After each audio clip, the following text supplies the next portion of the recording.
Hello there, my name is Valerie White Williams and I am a voice teacher and a vocal coach for Vocal Splendor Studios. Today I'm doing another reaction video and this time I'm reacting to Diana Ankudinova performing Crow. Let's have a listen.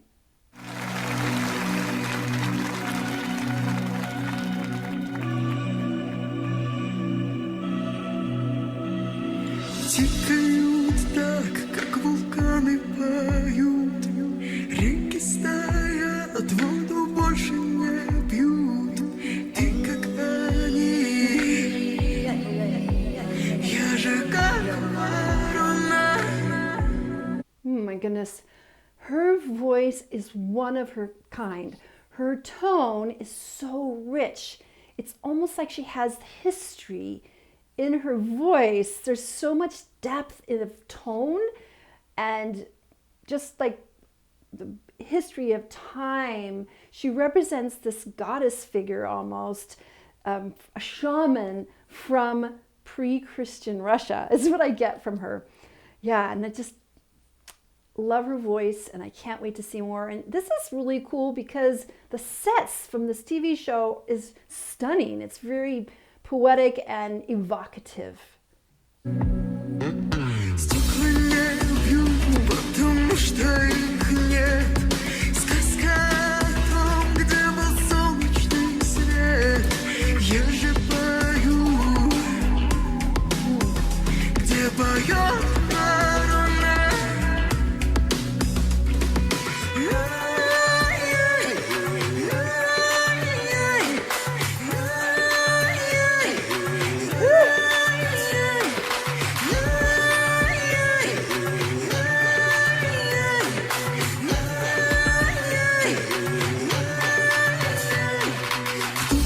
Oh, I have to stop. I'm sorry. But that was so powerful. This, again, I'm getting this, like I said, pre-Christian, pre-historic times. She's a throwback from that. And I think in Siberia and some of the countries in that part of the world, those memories are still there. And I've told many people that my family comes from Sweden, and I sensed that when I went to Sweden too, because these are remote areas, and so a lot of the traditions have been passed on, thankfully. Gorgeous voice.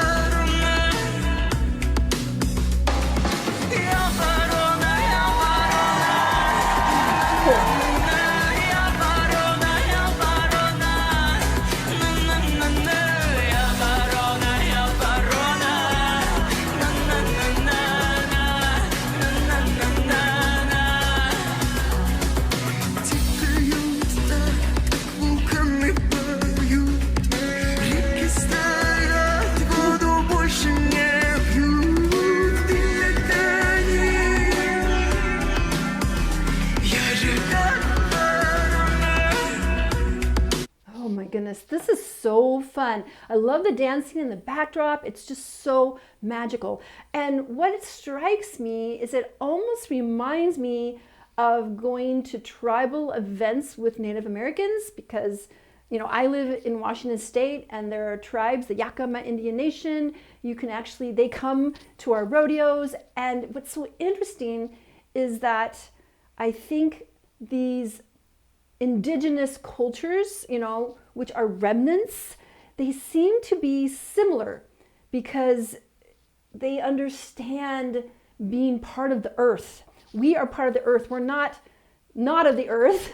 We are one with the earth. And it just is fascinating to me how she brings back that primal feelings and traditions. I don't know how she does it, but it's really cool.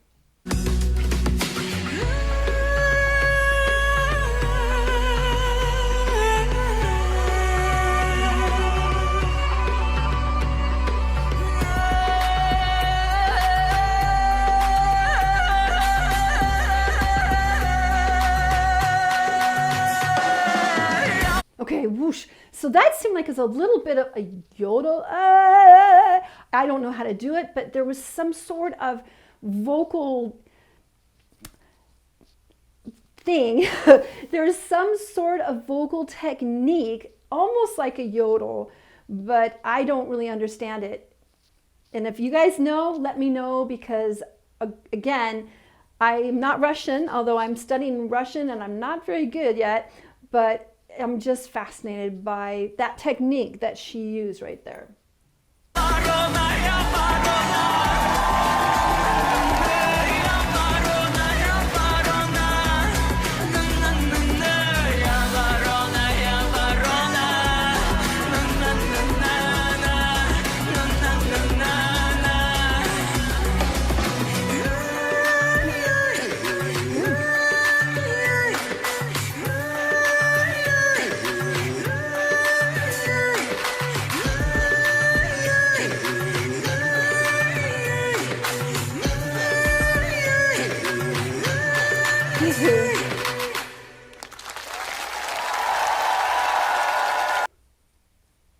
That was really interesting. I love the vocals, that yodel thing, and I'm wondering if there was some, was that her? I don't have those notes, but she was, maybe there was some backing vocals on that. I don't know, but it was just super stunning. And all that dancing and choreography really brought it out. I wish there was a translation, an English one, but I still got that mystical feeling of this indigenous culture. And it just is so fascinating to me, because we've lost a lot of culture due to modernization and last thousands of years. But there's remnants, like there's strings that we can pull down. And again, we find that in the ends of the earth, basically. So in Scandinavia and in Russia, they're in the Arctic Circle. And so the people who live in those remote areas, they have to be strong and they're isolated. And so there are those remnants right there of that older culture. And I think it's really interesting to unearth it and try to bring it back. I mean, these are the roots. They're earth-based traditions. And every culture started that. Every culture started that way. Really. They've all been indigenous at one point, but we've forgotten. A lot of people have forgotten that past. So I'm really grateful for my Swedish family, because I got to see a piece of that when I went to Sweden. And Russian culture really fascinates me too. I'm really fascinated with the Russian language. I'm not very good at it, but I'm gaining slightly, and I'm not going to speak it. I just don't know. I know privyet, a few words like that, as spasibo. Okay, that's all I know that I can remember. But her voice is just stunning. There's this rich color that is native to her voice. Now, she's got a lot of broadness in her face. I have this more narrow, big chin, but she's got really rich color. I've seen that face shape really determines a lot of the vocal types and the colors. People that have more broadness in their face, in their cheeks, in their cheekbones, tend to have a fuller tone. Not that I mean that, it's like instruments. Some people have a tone like a flute. Some people sound like a trumpet. Some people sound like a bassoon. So there's more of this fullness, this round thickness. Maybe that's a better way to say it. Some voices have slender sounds. Some other voices have thicker sounds. So she has that thicker sound. It's very resonant. It's almost phosphorus.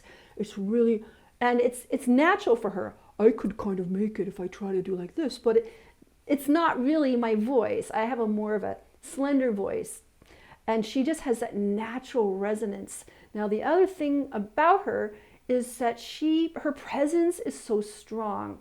She's always there in the moment. Her technique is really great. And so, doing all this kind of movement, especially on that set, she's able to be there and just be through the moment. It's very theatrical, but I like it. It was fun. And I just wish I knew the lyrics, but that's okay. We still get the feeling of it, and that feeling. Now and that little, like I said, it sounds like a yodel, but not quite a yodel, but it was a technique that she used at that one high part, and I'm really curious about it. And I have heard too that she is going to an art school right now. She's something else, and I think she is now getting this worldwide following, which she should. She is stunning. My only hopeful wish that someday that she will do a collaboration with Dimash. That would be something to hear. And they're both great singers, and I think they both bring in this, like, again, this indigenous culture and this indigenous feeling, and being kind of grounded in the earth where you come from. You know, and as Americans, we kind of have lost that, because most Americans have come from overseas, except for the indigenous people. But most of us have come from somewhere else, and then we've kind of lost that indigenous culture through history. Although I do think personally, I'm going to share this, that I might have some Native American ancestry in the Seneca Nation, but I need to do some work on that. But that's what happens. My dad's family's been here since the Pilgrim era, and so there was some things going on there. Okay, I think I'm probably going to cut that out. But anyway, that kind of throwback of that indigenous culture of Russia and the Siberian shamans, which I've heard they still are people like that. She's kind of going into that. And here's the thing, is that music has the power to transform lives. Music has the power to help you remember. So she's helping us all remember, even if we can't see it or feel it, but our heart knows it. The heart knows that we used to live on this earth in a different way. And I think that's what I see about her. Besides her beautiful singing and her beautiful voice and her presence, she is that storyteller, and she is a harbinger to help us remember the way we used to walk on this earth before things gotten taken over. All right, so if you love Diana Ankudinova, make sure you subscribe, click on the bell, smash that bell, that's what all the guys say. And so you get notified of all my Diana reactions. And also I want to let you know that I have 2 free passion projects on Facebook. The first one is YouTube Success Strategies, and that's where I'm coaching people how to succeed on YouTube, because I've been on YouTube over 10 years and I've learned how to build channels. And YouTube is not intuitive. It's not just about making great videos. It's not just about making great videos, but there's a whole other parts of the puzzle that gets you found and gets you subscribers. And I'm ready to teach others how to use my methods. And then the other group is called Creative Soul Alignment, and that's for people that are creative and also spiritual, which is exactly what I sense from Diana, is that she represents that. She's a high priestess of that, because when we are creating, we are expressing our divine nature, really. And when we express our divine nature, we are communicating with the source. We bring it down. So what I want to encourage you guys to know is that when we create, we always have a vision first. Every creation starts with a vision. And I want to share with you, if we visualize a world that works for everybody without creepy overlords telling us what to do, we can change this world, because we came here to change this world back to a harmonious place. And we need to recognize and see what's going on. But the first thing is we need to visualize a world that works for everybody. And then the solutions will come. So don't forget that. All right, take care, and I'll see you next time. Bye.